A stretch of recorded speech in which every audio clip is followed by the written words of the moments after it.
amigos, bem-vindos ao Gente que Fala ao vivo, de 12h20 às 13h20, enquanto continua esse horário eleitoral, de 12h20 às 13h20, pela Rádio Trianon, AM 740 em São Paulo, Rádio Universal, AM 810 em Santos, AltV, www.altv.com.br, com reapresentação às 6 horas da tarde. Você pode visitar o nosso site, www.gentequefala.com.br, curtir nossa página no Facebook, Facebook/Programa Gente que Fala, pode participar pelo Twitter, @GenteQueFalaM, ou pelo WhatsApp. É o 11, aqui em São Paulo, 974012235, e o telefone à sua disposição, 5052-6622. Antes que eu apresente os participantes de hoje, os convidados, um registro, já que eu falei nas formas de contato, em homenagem ao Outubro Rosa, o Gente que Fala está distribuindo toda quarta-feira 2 exemplares do livro Bem-Estar, gentilmente doados pelo Centro de Oncologia do Hospital Bandeirantes. O livro traz dicas e informações importantes sobre alimentação, beleza, sexualidade, atividades físicas, direitos concedidos pelo governo, que auxiliarão e esclarecerão as principais dúvidas dos pacientes durante o seu tratamento oncológico. A apresentadora Ana Maria Braga e a autora Glória Pérez participam da obra com testemunhos sobre a superação ao câncer. Você também pode acessar o site do hospital, www.hospitalbandeirantes.com.br, e o telefone 3345-2272. Para você ser ganhadora de um desses livros, o telefone à sua disposição, 5052-6622, o livro Bem-Estar, que nós estamos distribuindo aqui. Participantes de hoje, convidadas de hoje, jornalista e advogada Vanessa Palassi, a editora do blog Mulheres de 40. Eu pronunciei corretamente? Tá certo. A Vanessa Palassi, em italiano seria Palazzi, né? Mas eu já estou acostumada aqui, todo mundo fala Palassi mesmo. Muito prazer estar aqui, Zancopé. Obrigada pelo convite. Mais uma vez participar com vocês aqui do Gente que Fala, da Rádio Trianon. E também mando meu abraço a todos os telespectadores aí da AltV. Também conosco o oncologista Antônio Cavaleiro, que é médico responsável pelo Centro de Oncologia do Hospital Santa Catarina. Doutor Antônio Cavaleiro, bom tê-lo aqui. Bom dia, obrigado pelo convite. Um bom dia aos telespectadores também. E conosco também a diretora institucional da Associação Brasileira de Linfoma e Leucemia, Carolina Cohen. Bom tê-la aqui, Carolina. Obrigada pelo convite, boa tarde a todos. E ainda a fundadora da ONG Associação Portal Saúde, Adriana Leocádio. Tudo bem, Adriana? Tudo bem, boa tarde. Obrigada mais uma vez pelo convite. Espero que o debate seja bom, como sempre, aqui com vocês. Você é fundadora da ONG?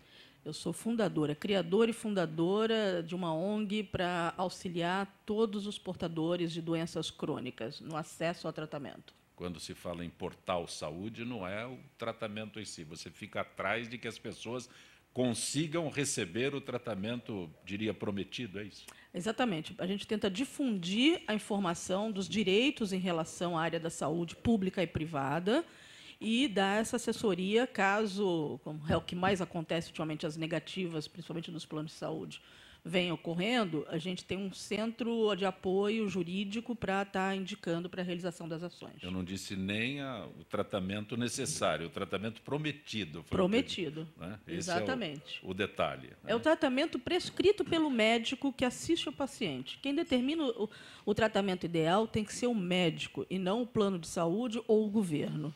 É o médico escolhido pelo paciente. Pois bem, o Hospital Santa Catarina faz ação especial no Outubro Rosa. Doutor Antônio Cavaleiro, o senhor que é responsável pelo Centro de Oncologia do Hospital Santa Catarina, eu gostaria que o senhor desse detalhes sobre essa ação especial do Outubro Rosa. Tem um texto enorme para ler, mas eu sou muito bom de leitura. Por favor. Bom, a ideia do Outubro Rosa, na verdade, é uma campanha de conscientização. Ela teve início, na verdade, nos Estados Unidos, em Nova York, no final da década de 90. Com o objetivo principal, na verdade, de aumentar a conscientização sobre o problema do câncer de mama, da necessidade da realização de exames periódicos, da necessidade de lembrar as mulheres da necessidade de fazer os exames preventivos para a detecção precoce. O hospital, na verdade, a contribuição do hospital para o Outubro Rosa. Várias outras associações também contribuem de diferentes formas, e essa é a contribuição do hospital. Então, para aumentar essa conscientização da população sadia, o hospital tem distribuído aos pacientes e acompanhantes que frequentam o hospital esmaltes com a cor rosa. O hospital também tem disponibilizado no site números para agendamento de consultas com descontos, praticamente por preço de custo, e acesso a um tipo de mamografia que foi recentemente instalada no hospital, que é uma mamografia mais precisa, que parece detectar um maior número de casos, quanto também prevenir o número de biópsias por alterações benignas. Então, se o exame é mais preciso, além de detectar maior número de alterações precoces, ele também pode afastar e diminuir o número de reconvocação de mulheres e até mesmo o número de biópsias para alterações que são benignas, o que também é um desafio. Quando o senhor diz em redução dos valores, a pessoa não precisa ser paciente, não precisa ter algum vínculo com o hospital para se dirigir. Eu não sei como é que funciona. A Adriana não, sabe o melhor. telefone está disponível o telefone está disponível no site e as pessoas podem ter acesso diretamente. Eu só queria reforçar a importância da detecção precoce, né? Porque existe muita literatura disponível demonstrando que a detecção precoce de tumores de mama afeta diretamente os resultados do tratamento. Esses resultados dizem respeito tanto às consequências do tratamento, quer dizer, a detecção da lesão pequena na mama aumenta a probabilidade dessa mulher receber uma cirurgia que seja preservadora da mama e não uma mastectomia. Diminui a necessidade de tratamentos complementares também. Casos muito precoces não necessitam de quimioterapia preventiva ou, eventualmente, até outros tratamentos. E, além disso, isso garante um resultado a longo prazo melhor. Quer dizer, diminui o risco de recorrência futura, seja na mama ou seja à distância. Eu vou pegar a carona Deixa eu aqui. só fazer uma Claro. pergunta antes, porque nós estamos com a Vanessa, com a Adriana, né, e também com a Carolina. É uma pergunta que eu sempre fico... Né? Vocês fazem prevenção? Sim, anualmente, ou às vezes até 2 vezes por ano, mas eu faço sim. Acho extremamente importante, principalmente na idade que eu já me encontro, né? Como você falou, eu sou uma mulher de 40, tenho inclusive o blog Mulheres de 40, então é muito importante que todas as mulheres tenham essa consciência e que façam o exame. Às vezes a mulher fica um pouco incomodada, mas é um exame indolor, totalmente tolerável e extremamente importante. As mulheres reclamam Mas é de uma dor assim tolerável, né, doutor? Não é nada que... Eu faço também, concordo com você, acho que a gente tem que fazer, mas eu acho que nós ainda temos uma categoria um pouco privilegiada. Eu acho que o Outubro Rosa é importante, dou todo apoio enquanto uma pessoa que milita na área da saúde, mas eu ainda vejo isso com olhos muito distantes. Porque, por exemplo, o doutor falou brilhantemente aqui da prevenção e ele estava falando da 3D, da tecnologia de 3D. Hoje, nenhuma operadora de saúde paga uma mamografia de 3D. É inviável. E o custo dela, por maior desconto e preço de custo, se torna inviável à população.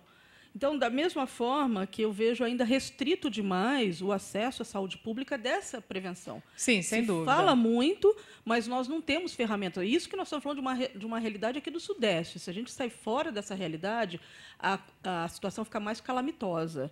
Então, às vezes, eu, como uma pessoa que trabalho com a saúde, eu me pergunto, quem sofre mais nesse país com o famoso câncer de mama? Somos nós, que temos o acesso, mas não temos ele na prática, ou as índias, que nem ficam sabendo disso, acabam morrendo, mas não morrem emocionalmente? Porque a fila no SUS hoje, para você ter uma mamografia com qualidade, é absurda. Então, eu acho que tem muito marketing em torno do Outubro Rosa. Não deixo de apoiar, eu acho fundamental, mas eu ainda acho que o Brasil, como um todo, tem que evoluir muito, a passos largos, para que isso vire uma realidade. Nós podemos nos dar o luxo de fazer 2 vezes, 3 vezes, porque já passamos também, eu já estou quase a mulher de 50, e a gente tem que fazer. E não só o de mama, a gente tem que fazer para a parte feminina. Aí tem o útero, o ovário, que são seríssimos, os homens com próstata, que criam toda uma atmosfera complicada em torno disso. Tem que ser feito, mas o problema, eu ainda acho que está na famosa palavra chamada acesso. O que é acesso? Aí você entrou numa questão bem mais profunda, que é uma questão de saúde pública nossa, e privada, de muitas melhorias que têm que ser feitas, né? Privada também, mas privada nós até temos acesso. Mas eu vejo, por exemplo, a minha funcionária que trabalha comigo, ela não tem acesso a esse tipo de serviço na saúde pública. Ou, como você falou, se ela for procurar, ela vai demorar 6 meses para conseguir um agendamento. Então, realmente, a gente sabe da importância, sabe que as campanhas são importantes, mas a saúde pública tem que estar preparada para dar esse atendimento, prestar esse atendimento para a mulher, de todas as classes e de todas as classes financeiras, digamos assim. Carolina, faltou só a resposta da Carolina. Com quantos anos começa, doutor? Esse assunto é muito polêmico, né? Muito, extremamente debatido, e a gente precisaria quase do programa inteiro para debater. Mas eu posso te dizer com certeza que a partir dos 50 até os 75 anos, o exame ele é mais... O rendimento do exame é melhor, porque a mama sofre alterações pela menopausa, ela é lipossubstituída, ou seja, ela perde aquela... Ela não fica tão densa como a mama da mulher mais jovem, ela vai sendo substituída por gordura, e isso facilita o exame, o método, faz com que a mamografia fique mais precisa e possa distinguir o tecido normal do anormal. Tá? Então, você tem um número de resultados verdadeiros, positivos e um rendimento maior nessa faixa etária. Então, do ponto de vista não como médico, mas de saúde pública, eu entendo que se façam recomendações que dos 50 até os 70 anos, isso seja mais interessante. Entre os 40 e 50, o teste ele não é tão eficiente e detecta um número excessivo de resultados, que muitas vezes são alterações benignas da mama. Por isso que eu acho, às vezes, a gente, quando a gente fala de campanha do Outubro Rosa, a gente faz um reforço excessivamente grande no exame técnico. Na verdade, o rastreamento ele tem outros aspectos, e ele é complementado pelo exame clínico. Tá? Então, muitas vezes, uma mamografia vem normal e o exame médico ele é anormal. Então, já vi casos em que foi diagnosticado dessa forma. E, às vezes, a gente põe uma superestimativa na capacidade da mamografia de detectar ou de descartar. Tá? Doutor, eu gostaria de colocar uma coisa, se me permite, Zancopé. Um caso que foi muito famoso e gerou muita polêmica foi o caso da atriz americana Angelina Jolie, né, que fez a retirada das mamas. Queria que o senhor explicasse, é normal, é uma coisa boa, toda mulher tem que fazer isso? Porque muitas pessoas foram contra e outras falaram, não, ela fez muito bem, porque ela é mãe de 6 filhos, ela está se preservando. Então, eu queria ouvir a sua opinião a respeito. Bom, então, na verdade, uma minoria dos casos de câncer de mama, ao redor de 10 a 15%, tem uma origem em uma síndrome genética de predisposição de câncer. E existem diferentes síndromes genéticas de predisposição ao câncer de mama, que é o que a gente está falando, e elas implicam em riscos diferentes ao longo da vida.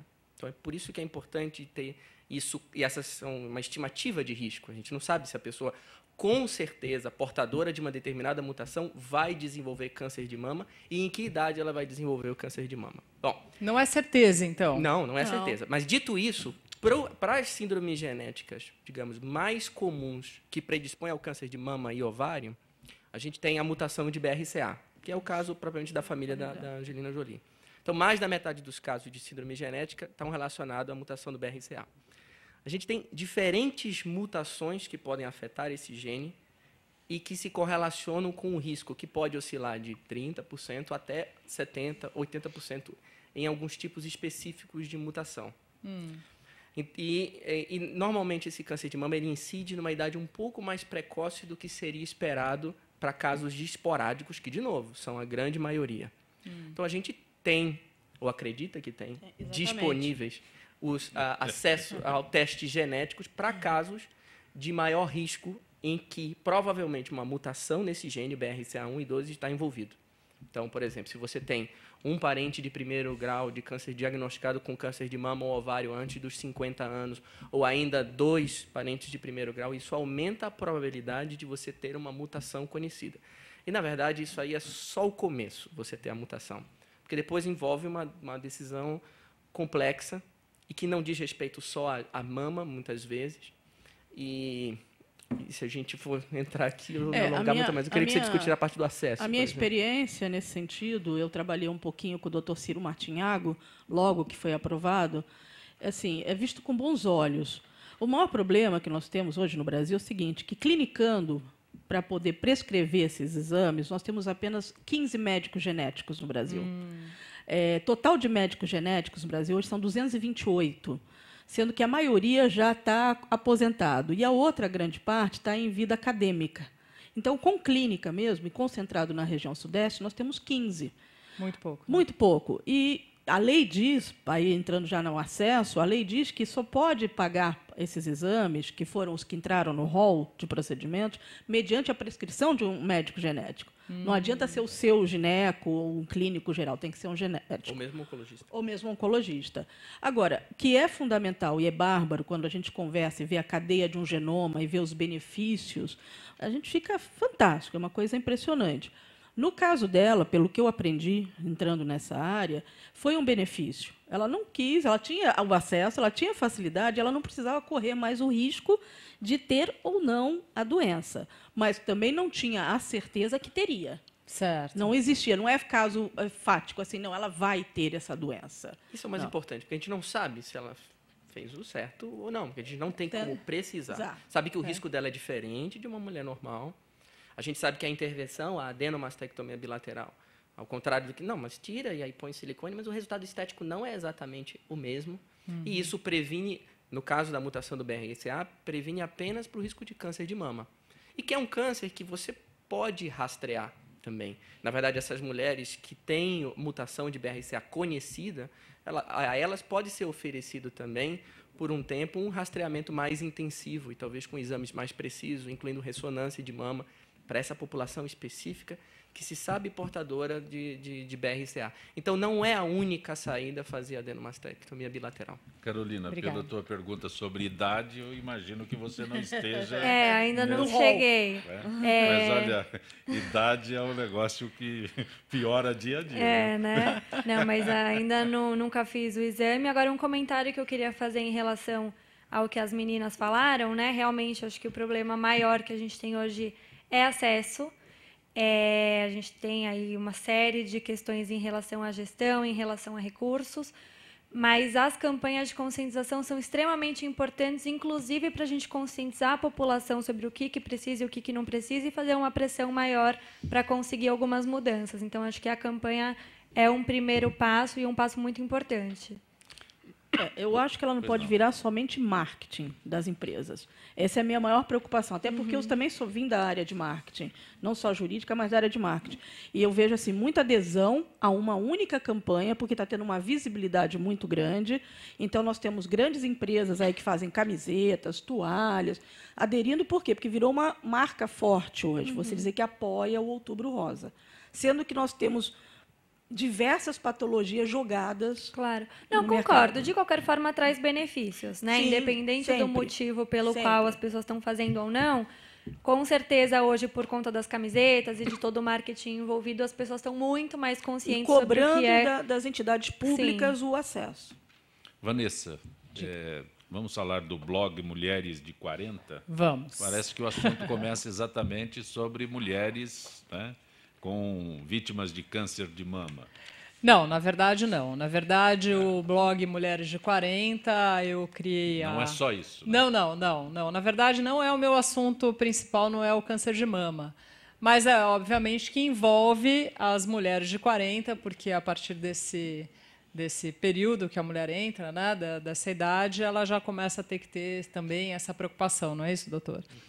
O meu blog, o Zancopé, ele fala sobre relacionamentos entre homens e mulheres dessa faixa etária, a turma de 40, e fala propriamente da mulher de 40. Como é a mulher de 40 hoje? Ela é a mesma da mulher de 40 de antigamente, da faixa etária da minha mãe? Não. A mulher de 40 é uma mulher diferenciada, uma mulher independente.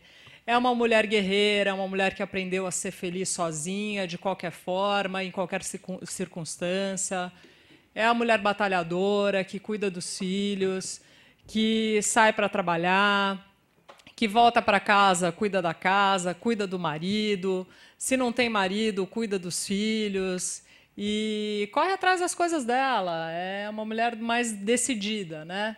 Então, quando eu me vi nessa fase, eu criei o blog Mulheres de 40 E também comecei a falar sobre os relacionamentos, porque, queira ou não, a gente tem que aceitar que os relacionamentos mudaram, que a mulher mudou, ela tem uma outra visão com relação aos relacionamentos, ela é muito mais independente, aquela independência que a gente falava, né? A mulher que se igualar ao homem.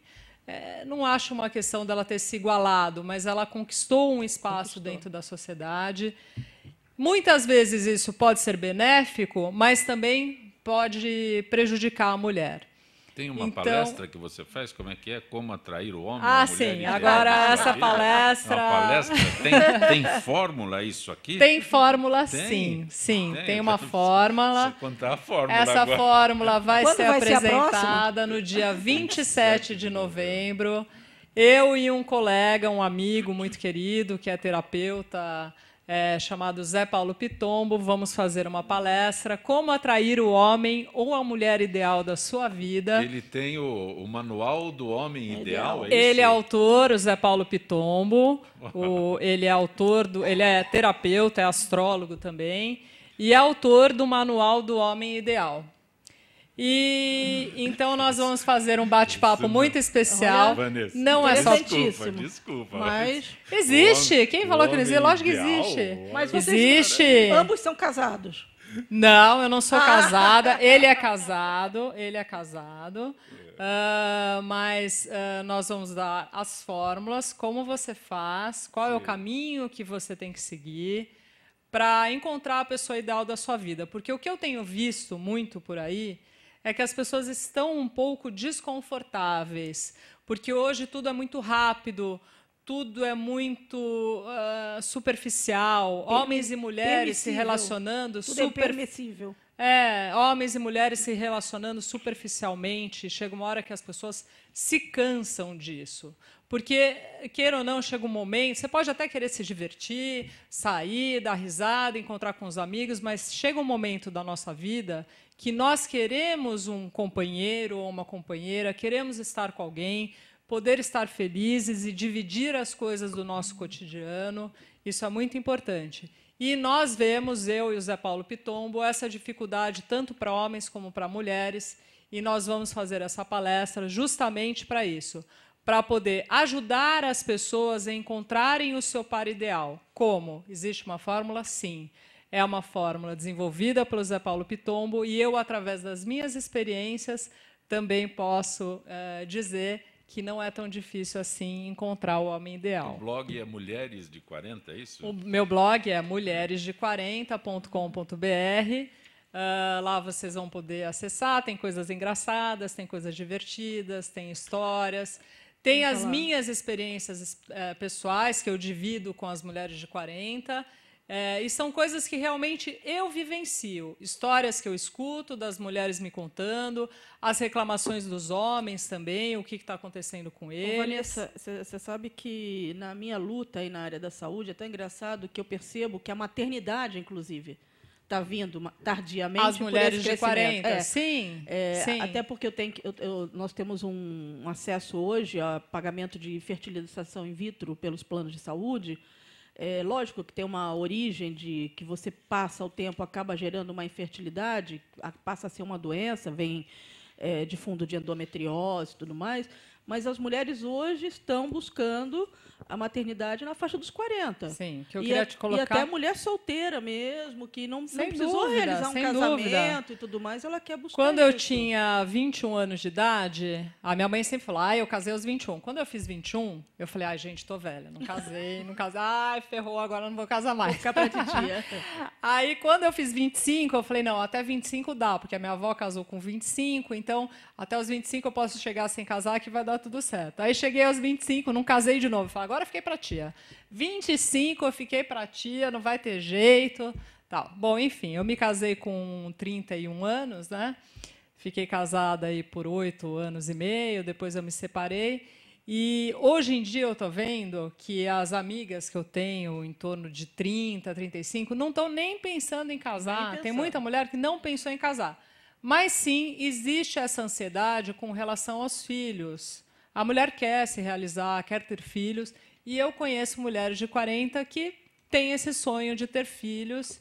E eu acho que elas devem acreditar nisso, né, doutor? Porque hoje ainda é possível. O doutor pode falar com mais propriedade do que eu. Sim, por exemplo, a minha esposa, nosso primeiro filho, ela teve com 37 anos, né? Então, é claro que com a avançada idade aumentam os riscos, né, com a gestação. Sim. Mas a gente tem como contrabalançar esses riscos também, né, com um pré-natal mais intensivo e tudo, mas há limites para tudo também, né? Há limites do próprio corpo, né? Sim. Então, do ponto de vista médico, né, se eu fosse recomendar, eu preferia que isso tivesse acontecido antes, né? Mas eu não sou, eu dou conselhos, né? Nem exemplo eu dei, né? No meu caso, minha primeira filha nasceu, minha esposa com 37. Né? Muito bem. Você está confortável? Eu queria fazer um comentário que eu fiquei pensando aqui. Eu sou casada, amo meu marido, estou muito feliz, mas independente disso eu fiquei muito curiosa, né? Eu participaria das palestras só para ouvir o que seriam essas fórmulas. Mas uma coisa que eu fiquei pensando você falou que o pessoal está cansado da mesmice, que está tudo mais ou menos igual e etc. Mas também se a gente começar a criar manuais e fórmulas, será que daqui a pouco a gente não volta pra isso? O que acontece? Eu, na palestra, eu vou falar sobre as minhas experiências pessoais e como que eu acho que a mulher tem que se preparar para encontrar uma pessoa ideal para ela. Como você se prepara para isso? O que você está pensando? O que você deseja para a sua vida? Né? O Zé Paulo Pitombo, ele é terapeuta há muitos anos, ele lida, o público dele, mais de 70% são mulheres, né? De mulher, e ele vive essas expectativas e as frustrações diariamente desse público feminino, que está à procura do homem ideal. E ele desenvolveu um manual em que ele ensina como você pode um dia conseguir encontrar o seu homem ideal. Já ficou num dia. Você está acompanhando Gente que Fala pela Rádio Trianon, AM 740 em São Paulo, Rádio Universal AM 810 em Santos e AltV, www.altv.com.br. Voltaremos em instantes. Qual foi o passo mais importante da história? Para nós, da ACD, foi o primeiro passo do Rafael e de muitas outras crianças com deficiência física. Entre para a história das crianças da ACD. Participe do Teleton. Hoje, atendemos milhares de pacientes por dia, mas muitas crianças ainda precisam de ajuda.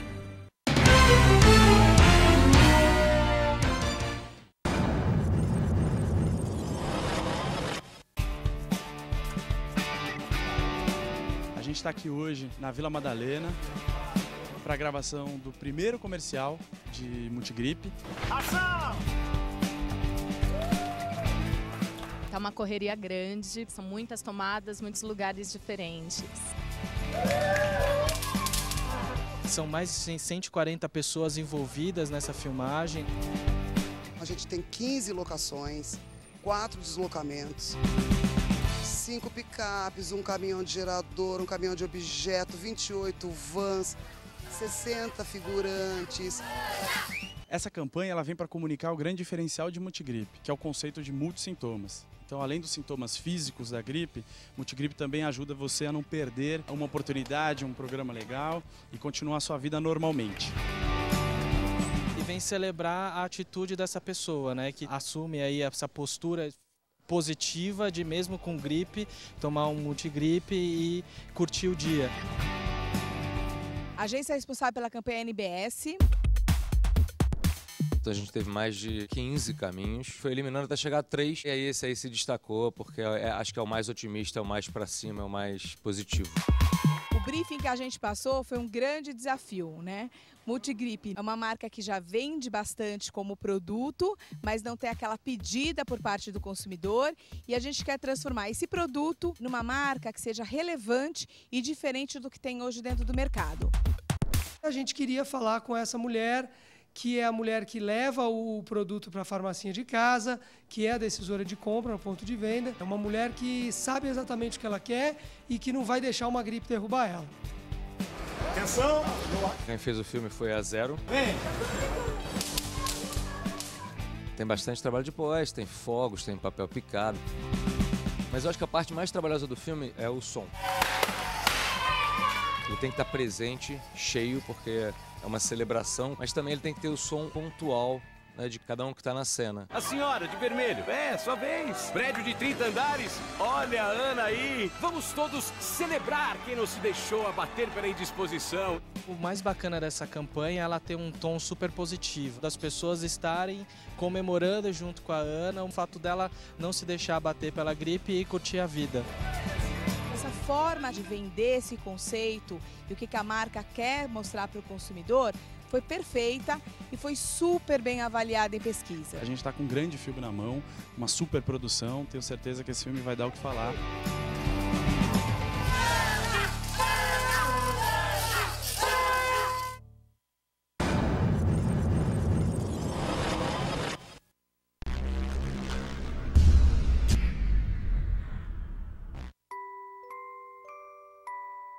As nossas recordações são os nossos maiores tesouros. Carregamos durante toda a nossa vida. Manipular, distorcer ou implantar falsas memórias, além de ser uma violência, é crime. Somos responsáveis por esse tesouro. Não promova a alienação parental.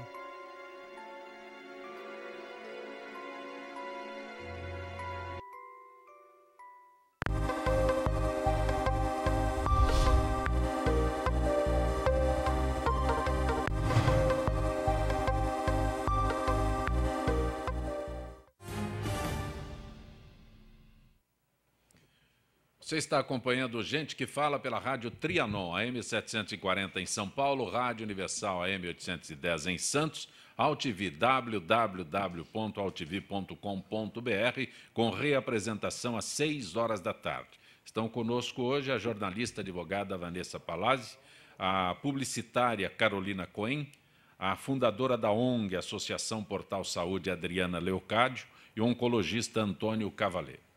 Nosso contato agora com o cirurgião plástico, Dr. Nelson Letísio. Dr. Nelson Letísio, boa tarde. Boa tarde, Zé Copé. Como é que você está? Tudo bom?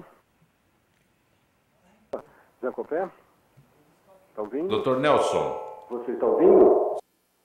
Alô? Com câncer de mama, Dr. Nelson, pensamos nas mulheres, mas o problema também atinge os homens. Há muitos casos de cirurgia reparadora para os homens. Como é a cirurgia e quais os cuidados necessários, doutor Letísio? Zé Copé, é o seguinte, como a mulher, o homem também sofre vários tipos de câncer, vamos dizer. E em termos de cirurgia reparadora em homem, que a cirurgia plástica possa atuar, nós começamos inicialmente pelos cânceres de pele, né? Porque o homem, por profissão, muitas vezes se expõe mais ao sol, então temos inúmeras cirurgias reparadoras para câncer de pele e também em acidentes, né? Principalmente com os motoqueiros que sofrem muitos traumas na perna, então você tem que fazer muitas cirurgias reparadoras pós-traumáticas nesse sentido, inclusão de prótese, de panturrilha, com a perda de tecido, um monte de coisa. E também na cirurgia de mama, porque o homem quando tem aumento de mama, ele tem ginecomastia. E ginecomastia não é doença, é uma alteração benigna, em que você pode associar lipoaspiração com retirada de tecido glandular, uma série de coisas. Porém, em uma incidência muito menor, porém de uma gravidade tanto quanto, você pode ter o câncer de mama no homem. E esse câncer de mama tem que ser extirpado como o câncer de mama da mulher. E as técnicas de reparação são muito parecidas com as técnicas de reparação feminina, em que você às vezes tem que rodar o músculo, você tem que fazer inclusão de prótese de tecido para substituir o grande peitoral, que às vezes há necessidade de remoção junto com o tumor, e também enxertias de gordura. Então, Zé Copé, vamos dizer assim, você tem para o homem muitas coisas semelhantes à mama da mulher, sim. Nelson Letísio, eu agradeço tua participação no nosso Gente que Fala, sempre pela Rádio Trianon em São Paulo, Rádio Universal em Santos e Altivi, www.altivi.com.br. Encontro marcado já para quarta-feira que vem. Conosco, no Gente que Fala hoje, a jornalista advogada Vanessa Palazzi, a publicitária Carolina Cohen, a fundadora da ONG Associação Portal Saúde, Adriana Leocádio, e o oncologista Antônio Cavaleiro. Doutor Antônio, o doutor Letício se referiu à cirurgia reparadora, nós estamos falando de câncer de mama em mulher, mas e no homem? Como é possível ser diagnosticado no homem? Ao contrário do que... primeiro, aumentar essa conscientização, né, que sim, existe o câncer de mama, né, no homem. Né? Ele é infinitamente menos frequente. Né? É bem Enquanto a gente está falando de... No Brasil, são previstos para 2014 57 mil novos casos de câncer de mama em mulheres. No homem, esse número não chega a 1.000 casos. Então, é uma desproporção muito grande, mas eu já tive a oportunidade, inclusive, de cuidar de alguns pacientes de homens com câncer de mama. Né? E, ao contrário do que você poderia antecipar, o diagnóstico deveria ser mais de fácil acesso, porque não existe o tecido glandular para disfarçar uma alteração que quase sempre, mesmo no caso da mulher, no câncer de mama, é um nódulo de crescimento, geralmente indolor, e que pode ser muito mais facilmente palpável no homem. É que como não existe essa consciência de que, eventualmente, uma alteração nodular na mama de um... Lembrar que o homem tem mama, né?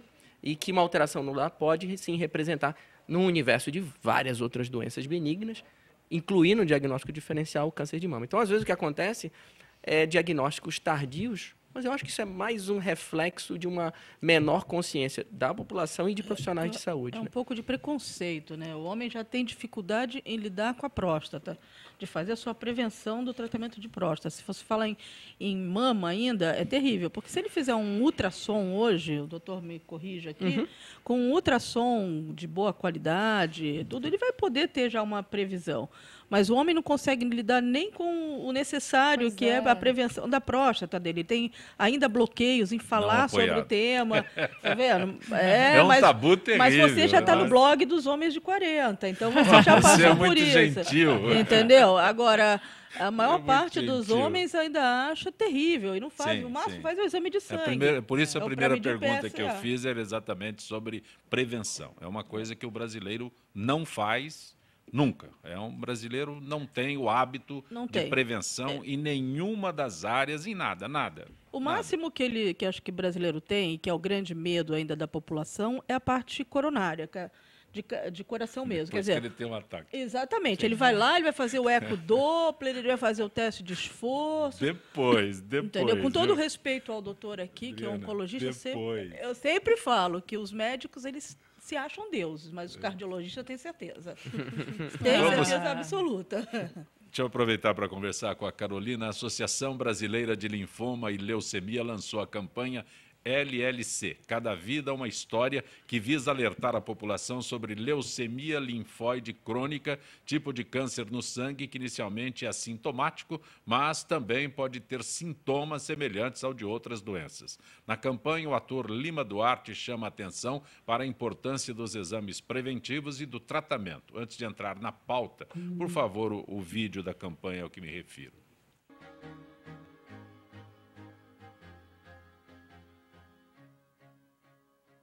A vida é um eterno processo de ouvir e contar histórias.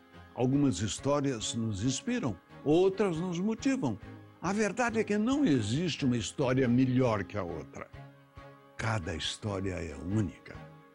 Cada vida é uma vida. E todas merecem atenção. Acesse www.cadavidaumahistoria.com.br e conheça as histórias inspiradoras de pacientes com LLC. E entenda mais sobre esse tipo de leucemia que, em sua maioria, afeta pessoas acima dos 50 anos. Carolina, você pode dar detalhes sobre essa campanha? Posso. Então, a gente estava falando, né, da campanha de câncer de mama e o quanto se tornou essa questão, né, mais marqueteira e tal.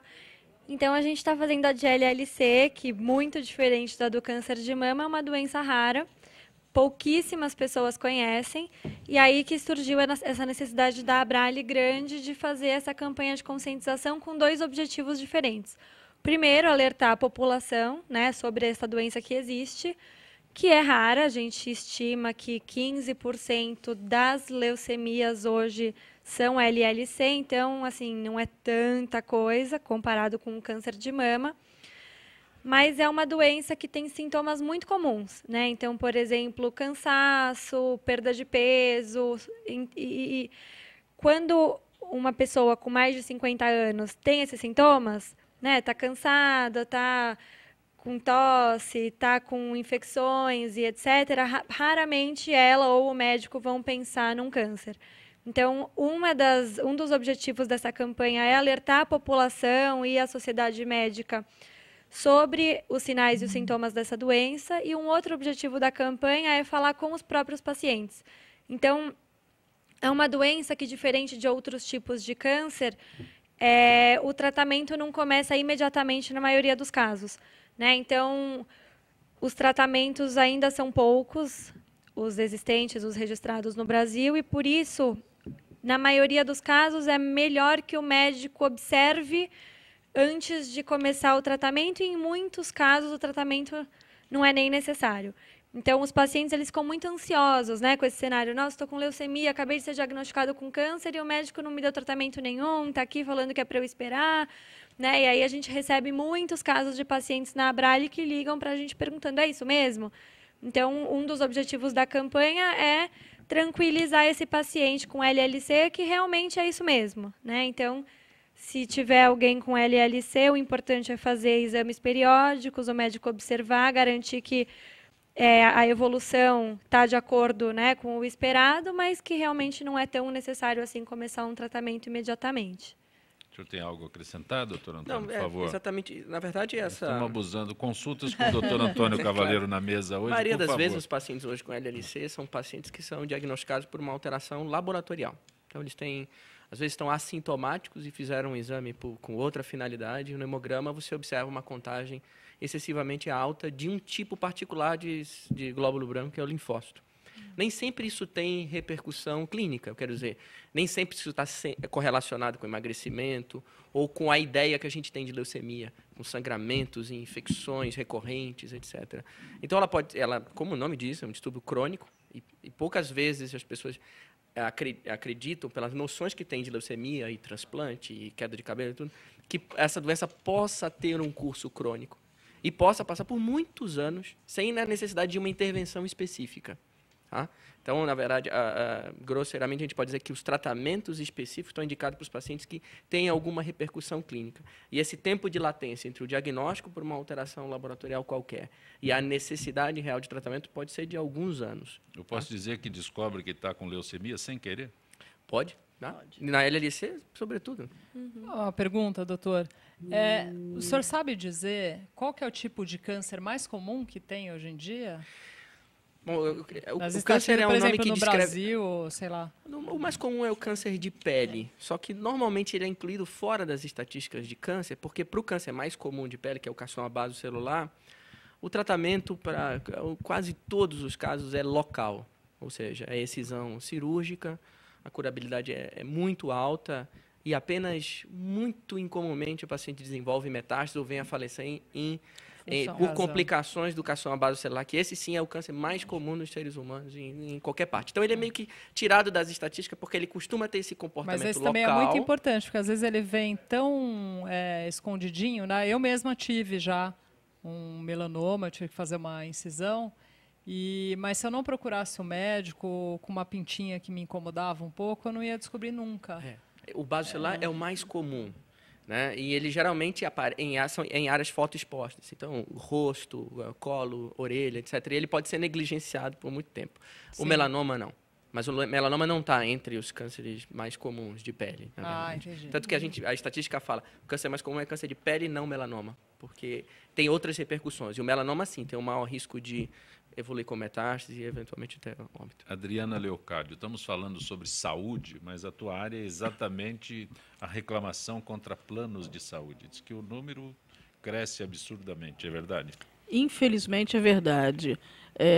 Não é só, como eu falo, não é só na saúde privada, não é só plano de saúde, é saúde pública também. Acontece que na saúde privada a gente tem um agravante, né? Porque nós estamos pagando uma segunda opção para ter uma certa garantia. A gente paga durante anos e na hora que mais precisa você lida com as famosas negativas. Até em relação a exames para diagnósticos, como é o caso que nós estamos abordando hoje aqui. É o que eu falo, uma mamografia 3D você não consegue pelo plano de saúde hoje. Não tem como. E é uma mamografia que vai custar, no mínimo, aí de 3 a 4 mil reais. Dependendo do hospital ou do local que você faça, tem essa variação. E outras coisas mais, como uma órtese, uma prótese, uma fertilização in vitro, uma doença como endometriose, que é uma doença hoje a já cirurgia bariátrica, né, que tantas pessoas a precisam bariátrica, fazer hoje também. até eles pacificaram, estão aprovando. O problema da bariátrica é o pós, que é a cirurgia reparadora, é a plástica reparadora. Tem isso também. Que a pessoa vai ter todos os problemas, uma consequência. Perde 40, 50 quilos, você vai ter a famosa barriga de envelope, você tem problemas dermatológicos, você tem problemas de mama, dependendo do caso. E aí, como não é considerado urgência, e sim estética, até o entendimento do judiciário é fraco em relação a isso. Hoje o judiciário ele atua brilhantemente, até em 24 horas, para uma decisão liminar, se você configurar ou qualificar pelo relatório do médico um dano irreparável à sua vida ou o próprio óbito. E se não for por esse caminho, você não consegue ter o acesso. Então, uma cirurgia, às vezes, você tem que amputar um membro, como nós colocamos aqui, uma prótese para amputados. É um direito líquido e certo. Você tem hoje clínicas que você pode ter. Um material, inclusive, a prótese para amputado, hoje é artesanal. As clínicas fazem material artesanal, é sob medida, não é uma coisa que é feita em massa. É uma coisa que vai custar 50, 60 mil reais. Não é uma produção em série. Exatamente, porque tem o coto, tem todo um material para trabalhar. As medidas, né? As pessoas não são iguais. Exato. Você sabe que, inclusive, até quando você vai fazer a medida para a mulher, por exemplo, se ela estiver menstruada, se ela não tiver, você tem que saber tudo isso, tem que ser um especialista mesmo. E por que não pagar? Tem que pagar, isso é um direito. Agora, sempre a boa e velha desculpa não faz parte do rol da ANS. E o que eu falo e sempre digo como membro até de uma ONG é isso. O rol da ANS ele é meramente exemplificativo, ele não é taxativo. Então, ou seja, aquilo que for necessário para a sua saúde tem que ser garantido. Tem. Entendeu? Então, tratamentos crônicos, aí como nós falamos, às vezes as pessoas não têm necessidade, crianças com doenças raras, genéticas, que precisam de fazer ecoterapia, hidroterapia, tudo mais, ou AVC, pacientes com AVC, home care, uma coisa que já está pacificada, os planos insistem em negar. E esse número só vem crescendo, por quê? Porque a ANS é uma entidade que ela fiscaliza muito pouco, mas muito pouco mesmo as operadoras. A força dela é fraquíssima. As perguntas das pessoas que estão participando. Júlio do Carmo, do Jaçanã. Doutor Antônio Cavaleiro, quais os primeiros sintomas de uma leucemia?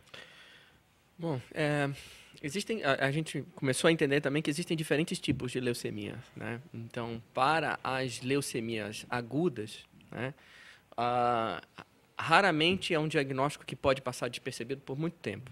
Geralmente a leucemia aguda é uma emergência médica. Então a gente está falando de como isso afeta a produção dos elementos do sangue. A gente está falando de anemias, que são muito sintomáticas. A gente está falando de sangramentos, queda dos glóbulos brancos e predisposição a infecções, febre, né, queda do estado geral, muita fadiga, muito cansaço.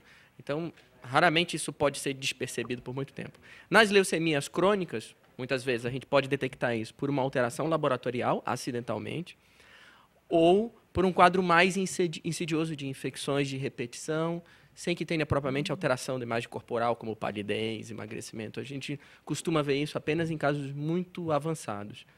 Então, a gente tem essas duas apresentações, uma mais agressiva, que raramente passa despercebido, porque um exame simples de sangue diagnostica a maioria das leucemias agudas também, não é E para as crônicas, um curso mais insidioso, mas muitas vezes assintomática por alteração de um exame de laboratorial. Jaime, nosso indefectível Jaime, do Jardim Bonfilioli. Por falar em saúde pública, até quando a Sabesp vai fazer de conta que não está faltando água? Posso defender? Gente, vamos parar com esse assunto, porque é o seguinte... A água não é só uma questão do Estado de São Paulo. Eu acho que o governador Geraldo Alckmin, me desculpa falar, está fazendo um excelente trabalho com relação à água. Nós estamos sem água porque não chove, é uma questão climática. Será que as pessoas não entenderam isso? Que é uma questão climática também, principal. Eu acho que a gente está muito acostumado a não viver esse tipo de situação extrema da natureza, mas aí então a gente... não adianta você culpar o governo de um problema que depende do clima. Eu acho que não só do clima, estado. Mas da população, né? Também, que, assim, a população, abusa. todo mundo abusou, todo mundo gastou água, todo mundo lavou o carro, todo mundo lavou o jardim, todo mundo desperdiçou água, todo mundo escova o dente com a torneira aberta, todo mundo demora horas no chuveiro. Vanessa, enquanto as pessoas não tiverem todo mundo lava, não é passado. Sim, é verdade, continua. Então não adianta, não adianta presente. reclamar. Eu gosto muito do que o governador Geraldo Alckmin está fazendo com relação à água. Existe uma preocupação dele com relação a isso. Eu tenho visto, estou acompanhando. E eu acho que as pessoas têm que ter um pouco de compreensão que não se trata de uma questão só do governo. O governo está preocupado com a questão da água. O governo também precisa da água. Mas existe essa questão climática que eu acho que as pessoas têm que entender isso melhor. Norma da Santa Cruz. Vanessa, como a mulher brasileira administra a atração por homens mais jovens? Ai, gente. Olha, cada um gosta do que gosta. Existem mulheres que gostam realmente de homens mais jovens. Tem lá como é que é? Para procura do homem ideal? Tem informações? Pode, lógico. Se você fizer, o seu manual. O manual é o seguinte. Você vai colocar diariamente num papel as coisas que você gosta num homem. Ou que você quer num homem. Se você quer atrair um homem mais jovem... Você vai colocar lá, eu gosto de um homem de 20 anos, eu quero um homem de 20 anos para a minha vida. Entendeu? É o homem de 20 anos que você quer para você? Você vai colocar lá. Aí você vai colocar assim, eu não gosto de homem de cabelos brancos, eu não gosto de homens mais velhos, eu não gosto de homens que fumam, mas eu gosto de homens que praticam esportes. Então, mais ou menos, mais na prática, como você me falou, o manual funciona mais ou menos assim.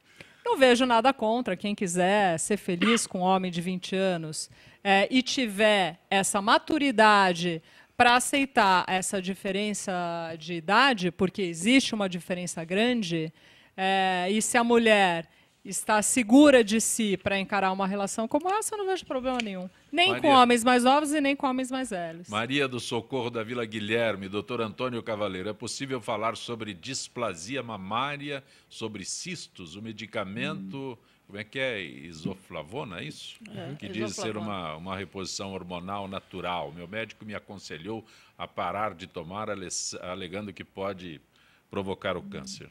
Então, a primeira coisa também, esse termo displasia mamária a gente tem evitado de empregar, porque isso se correlaciona indevidamente com se fosse uma lesão pré-maligna ou se isso aumentasse o risco de câncer, e, na verdade, não é propriamente uma displasia. São alterações hormonais que, ciclicamente, as mamas das mulheres mais jovens sofrem. Então, isso é uma entidade clínica que, na verdade, na prática, ela não existe e ela não se correlaciona com câncer. Se a isoflavona diminui o risco de câncer de mama ou aumenta o risco, eu acredito que isso está por ser demonstrado. Tá? Que existe, de fato, uma substância que possa ser administrada corriqueiramente e que, de maneira incontestável, reduza ou aumente o risco de câncer de mama. Eu diria que eu não faria essa assertiva em relação à isoflavona. E eu não recomendaria a ingesta de isoflavona, a não ser de fontes naturais mesmo.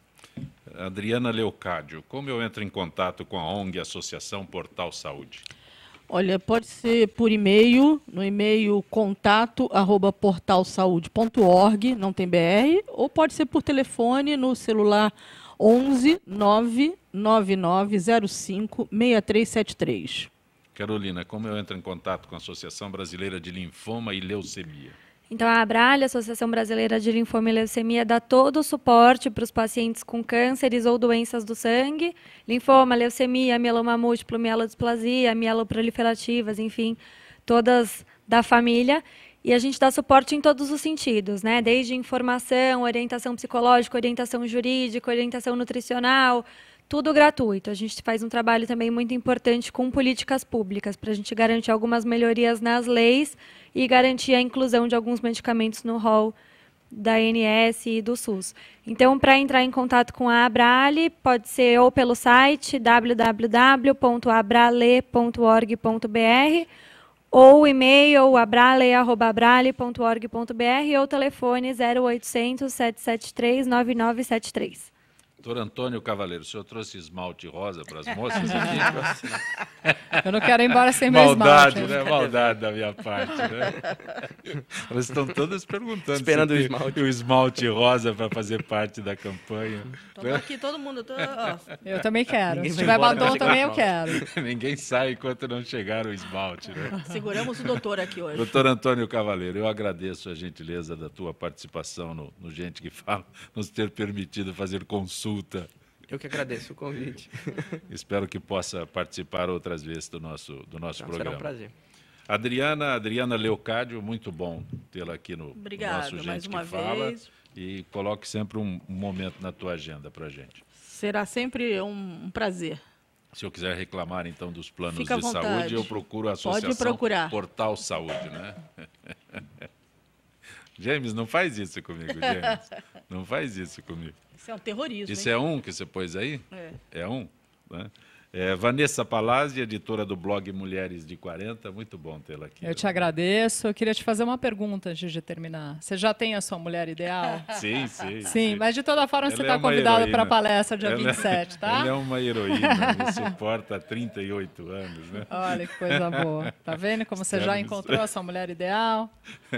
E conosco também a Carolina Cohen. Obrigado, viu, Carolina? Muito Obrigada a bom tê-la aqui. vocês. A Abrale está à disposição de qualquer paciente, tudo gratuito. O que precisar é só entrar em contato conosco. Gente que Fala tem na direção-geral o jornalista Fausto Camunha, diretora de produção Zenilda Salvato, redação Rayala Brandão, Pedro Schiavon, na pauta José Carlos Sicarelli, produção cultural Ricardo Godoy, na rádio Trianon, Neildo Neres, Cléo Rodrigues Benebenê, na direção da AltV Alberto Luquete, na técnica James Eduardo, Iago Matsumoto, Célio Teixeira, Arthur Endler. Estaremos de volta amanhã, 12h20. Na sequência Trianon, Marcos Calazans. Grato.